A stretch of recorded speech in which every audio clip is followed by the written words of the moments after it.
Welcome back to Off the Line, a show where we round up last week's football action. And oh boy, what a week it was.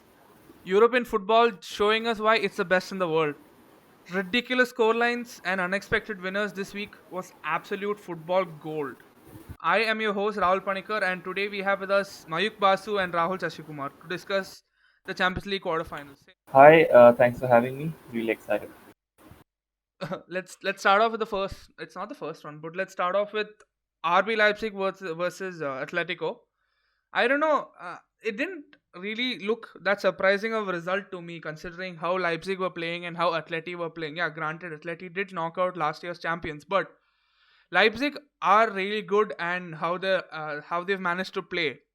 So even without their main scorer with in the form of Timo Werner, they've managed to dump out maybe one of the favorites in this particular tournament. So Mayuk, how do you feel about the RB Leipzig versus Atleti result? Well, to be honest, when Atletico dumped Liverpool, I'm just going back a bit.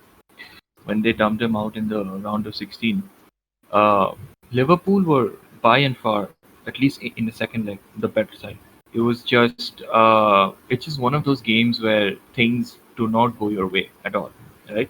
So Liverpool could have scored and they should have scored, but Oblak kept uh, Atletico in the game, and then chances fell and they scored. So now, after that, a lot of people thought that they could be the dark horses. Now, when you play a team like Leipzig, who play this really fast attacking style of football, Simeone always goes back to his tactics of defending, right? You can't play like that anymore. It's worked out for him in the past 5 years, and that's great. But he sticking to his formula, okay, it does not give you enough room. He did not start Felix. He did not start Morata even. He started with Diego Costa up front, who's had a very, very poor season. And him sticking to his rigid way of football is, I think, what cost him the game. Leipzig were, I'm not saying they had the best game, but they were the better team. And I think Sabitzer, what a player he's turned out to be. I think he played on the right side and he dominated that side. He got the better of the fullbacks, he got the better of the midfield. Every time he got the ball in midfield, every time he kept going forward, you knew there was going to be trouble. And even though Felix came on, also the moment Felix came on, you could see that there was a change. He was also, pretty dangerous when he was getting on the ball, going forward, and there was a slight spark. But I think by then it was too late, and I think Atletico got what was coming. And if this is not a wake up call for Simeone to change his tactics, then I don't know what is. I mean, again, one last thing. I think Felix, he's pretty young. There's a lot more for him to come. But I have a feeling him playing in this game, in this system, might just stifle his growth and his potential. I'm telling you, in a couple of years, Felix will be looking for a way out. Even before the game, we knew that it was going to be Nagelsmann's fluidic, flexible, and structured football against, as Mayuk mentioned, Simeone's defensive and maybe you could say that it's negative football, to be honest. And taking nothing away from Leipzig, they did very well to exploit even the tiniest of margins to penetrate that solid Atleti defense even without the likes of Werner and even missing out on Patrick Schick because he was not fully fit. So and yeah, Sabitzer, as Mayuk said, uh, he was dominating and he was an engine in that midfield. But to me, another standout player was Upamecano, who has been a revelation at the center of that defense. And in that match, he absolutely dominated anything coming his way, and he had a very commanding performance. And as Mayuk suggested, they should have started Felix, and I was really puzzled when I saw that the only person to support Costa was Llorente, who is a midfielder and he's not known for his attacking prowess. So I don't know what Simeone was trying to do, but yeah, as suggested, it's high time that he realizes his mistakes, and this is a big wake up call.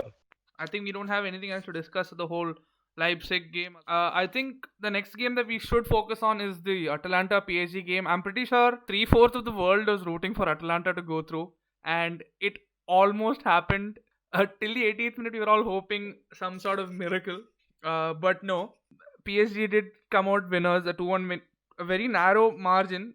Kudos to the Atlanta team for keeping it that narrow, but considering the amount of money that PSG has spent in the past few transfer windows and bringing in the talent that they have, they found an unlikely winner in this particular Champions League quarterfinal in the form of Eric Maxim Choupo-Moting. Rahul, why don't you talk a little bit about Atlanta's high-flying attacking style of football? Yeah, so before I dive into the tactics and the way of play, it was really heartbreaking to see Gasperini and the boys crash out in that manner. I mean, in the 89th minute, oh God. And when you saw that first goal going in, you knew that it was over, because even if it went to the extra time, they didn't have the quality to keep up to that PSG attack. And to be honest, Atalanta enjoyed a very good first half. They pressed very hard, and they worked some very smart passes. They had the physicality and the presence of Juan Zapata, which also helped, because he was literally shrugging off Marquinhos and Thiago Silva. They were not up to his physicality, and they in the first half they completely outplayed and won that midfield battle against PSG. And the weakness that came in was when the minutes started adding up, and you could see that Atlanta, the players had almost worn out, and their defense also was very slow, and that didn't help either. I mean, every time PSG got the ball and they went into the attack, when they shifted the possession, it was almost scary that it was as if they would score any time they got the ball. And coming to Neymar, he lacked finishing, but he had an amazing game. 16 take-ons completed out of the possible 23 was amazing. Yeah, I think in terms of stepping up, they were definitely in the back foot in the first half. It was mentioned before. I don't think they could match up to Atlanta's high speed and their pressing. But to be honest, even though the end product wasn't there, Neymar was by and far PSG's best player. Icardi was non-existent at least. I didn't even know he was there on the field. And also, if you notice, like after Mbappe came on the field, I think almost everything changed. Because even though he got injured and we all thought that he probably won't be playing, he comes on. I think the energy, there's a shift in energy. You can see when they're going forward, and like every time they went forward, there was a threat. And now, when it reaches that 83rd, 84th, Atlanta are just looking at the screen to wind the clock down. And it's completely natural that a team that plays that level of high speed and high octane football, they will get tired. It's inevitable, and you could see that in their legs, in their mind. They were just trying to hold on. They didn't take the risk of going forward because they knew if they lost the ball, it was over in counter attack, and that's almost what happened. I think the Marquinhos goal, I didn't see that goal well, but I think either way they were already in the front foot towards the end of the game because of the substitutions. And then in football, all it takes is one moment of play and one player. And I think Neymar stepped up at the last moment. He did a very good run, gave the ball to Mbappe, and Mbappe squared it for Chupo Moting to score, and that was it. I think Atlanta can be proud of themselves. They had a really good run. They had a really good season in Italy. Highest number of goals scored by Italian team, which is amazing. And I don't know in the coming season. I don't know if their team is going to be rated by bigger clubs. I hope they can still keep their players. They have some really good players, Basilic and Zapata and Ilicic, Gomez, great players. So if they keep that squad, if they keep this momentum going, then I think they can achieve great things. And who knows, they might even challenge Juventus, who are sinking ship. Just to wrap it all up, I think even though everyone wanted Atlanta to win, I think PSG has been one of the strongest teams in the Champions League this season.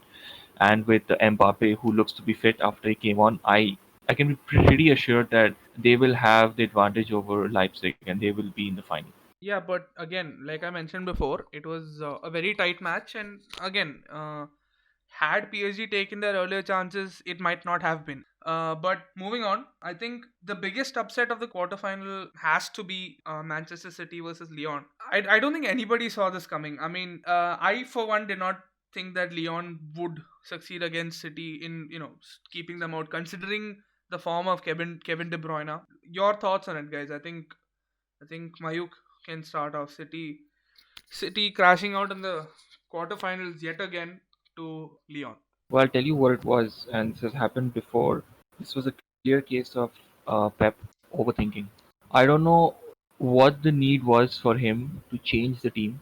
He could have gone with the same team that beat my favorite team, as painful as it is to say. They were excellent against Real Madrid, and I thought, and everyone else thought, that they would go with the same team. But then he plays with three at the back with a 35-year-old Fernandinho on the right side of the defense for God knows what. When Lyon have pacey forwards like Depay, Ekambi, and their fullbacks, Cornet, who scored a goal, that was a good goal. When they have such fast players, I don't know why he felt the need to change it up, to not play creative players like Bernardo Silva, Mahrez, even David Silva to an extent.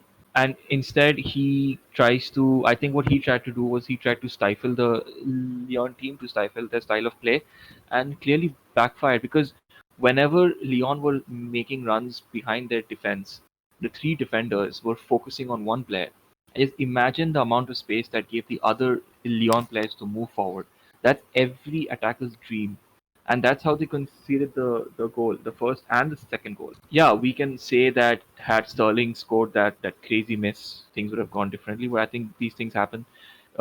Football, as much as an amazing game it is, it's a very cruel game. So yeah, I think again, Pep did the same thing against Liverpool in 2018 when they got knocked out. He tried to change the team, completely backfired, and way back even in Bayern, I believe it was the 2014-15 season when they played Barca, back when Barca were flying high. Barca killed them in the camp because again he tried to change the tactics, and I don't know why he does this. And yeah, so that's all I'm gonna say. Again, like Mayuk mentioned, Pep is known as a tinkerer, and he did tinker a little too much, and maybe that kind of backfired on him a little bit. But considering the Lyon team that were there at the time, and I think one of the standout players have to be Houssem Aouar and Moussa Dembele, who ended up scoring the two goals, giving them the win. So Rahul, why don't you talk a little bit about the Lyon team and how they managed to keep off Pep? Yeah, so as you mentioned about the Lyon team, actually the Lyon midfield had lots of young legs and they were very well drilled and they had the hunger to keep at it. They knew that any team that Pep brings, they're going to have the ball for the most part of it. They were stubborn and they were very organized. And kudos to the very organized and disciplined defense of Lyon as well because they kept out lots and lots from the City side. Jesus wasn't up to the task. He lacked that composure. I don't even want to talk about that Sterling miss because that was pathetic. And, by far, for me, Lopez was the man of the match because he completely dominated that penalty box and made some very crucial saves. On the other end, Ederson had a poor game. It was not characteristic of him, but yeah, that's how things went on. And I really feel that Pep just overcomplicated the equation and he panicked and put up back defense against those two pacey forwards. Right. Like you mentioned about Edison being uncharacteristic of him to make mistakes. This has been a trend throughout the season. He's been pretty poor, but let's hope he recovers some form by during the break that they get. But moving on to I think which is one of the most how do I put it? I I can't call it okay. I can call it surprising. It was an unexpected result. Let's be fair, and it was an impossible scoreline. I don't think there's ever been a UCL quarterfinal where this kind of a scoreline was seen before. Considering I'm of course talking of the Barca Bayern game, if that wasn't painfully clear. This actually has been a pattern. Barca in the losing to Roma at Rome, losing to Liverpool at Anfield.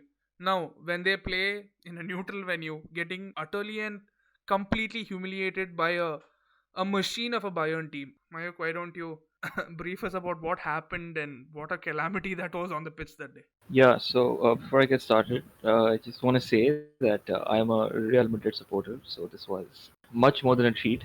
The moment I saw Setien come on the dugout wearing jeans, I know it was over. for Barcelona. You know those camera shots that they do of players like at random moments of the game. So I think when it was 6-2 or when they were 7-2 down, they were showing like random shots of the Barcelona players. So they showed PK and they showed Suarez, and I loved it. But when they showed Messi, I got this unnatural feeling of pity because I've never felt that. I genuinely felt bad for him because, as much as I don't want to admit it, he is the best player in the world. He is, no doubt, hands down. And for him to be in a team like this, it really is sad. Anyway, so coming to the game, first of all, Bayern are, like you said, they are a machine.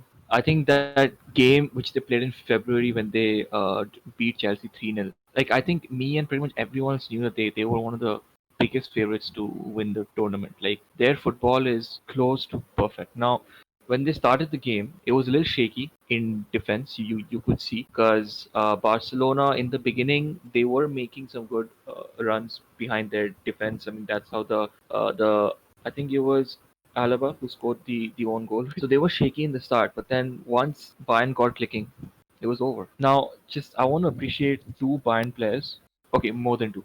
We know that the forward line is amazing, but I feel this game was won a lot in midfield. Leon Goretzka was an absolute machine. He's a kind of player when you see him play, you might not see him do like brilliant things on the pitch, but he gets the job done, and he got the job done here perfectly. Now you take Frankie De Jong, right? Who's a great player, but you tell me who was the better player in this game, Frankie De Jong or Goretzka? And it was Goretzka hands down. Every time Barcelona lost the ball in midfield, it was Goretzka. He gave it to Thiago, and Thiago played those long balls or those intricate passes into the final third, and they scored. And so that's in midfield.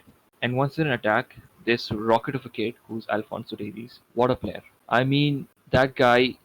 If his pace isn't 100 in FIFA 21, then I don't know. I don't know what it can be. I mean, not just his pace. I think he's just 19, and I think he already has like a good footballing mind, which is very useful. And making those runs, beating defenders, he turned Nelson Semedo inside out, and Semedo probably had the worst game of his career so far. And yeah, and his I think he was the one who assisted the Kimmich goal. When you have one fullback assisting the other fullback, you know you are an unbeatable team. Something is clearly going wrong, and the board is definitely not helping. I mean, when your own player who you loaned out to your rival comes on and scores two goals against you, like what does it say about your club? And now there are rumors of Messi wanting to leave. I don't know if that will happen. If he does leave, maybe Barcelona can invest that and build a more younger team. They already have good young players like Ansu Fati. So yeah, let's see. As we knew that Barca were in trouble lately with their board and they were in shambles, but this was a shocker. In starting from Setien, I mean, he had no clue of what to do. He got everything wrong, including the team. And even forget the scoreline, even before the match started, the only real chance for Barcelona was to hope and pray that Messi brought his A game, which he normally usually does. It's actually criminal in today's age to depend on someone so much, and no matter what happened, nobody in this Barcelona side, including the manager, the coaching staff, the players on the pitch, even including Messi, can I don't think they deserve to hold their heads up after that humiliating defeat. I mean, Barcelona were the club to start this new era of domination. An atrocious defeat for Barcelona. And to put the cherry on top, the thing is Barcelona have to pay Liverpool an extra 5 million in add-ons if Bayern go on to win the Champions League. I think one person who went unmentioned in this particular discussion has to be the Raumdeuter himself, Thomas Muller. I mean, he's one of my favorite players. I mean, I do like the way he plays and the way he kind of that system that Bayern have found for him. It'll be interesting to see how the matchups happen next week. Speaking of which, it's time for predictions. Yeah, so a very unprecedented set of semifinals that we have. I think the first one is Leipzig versus Paris.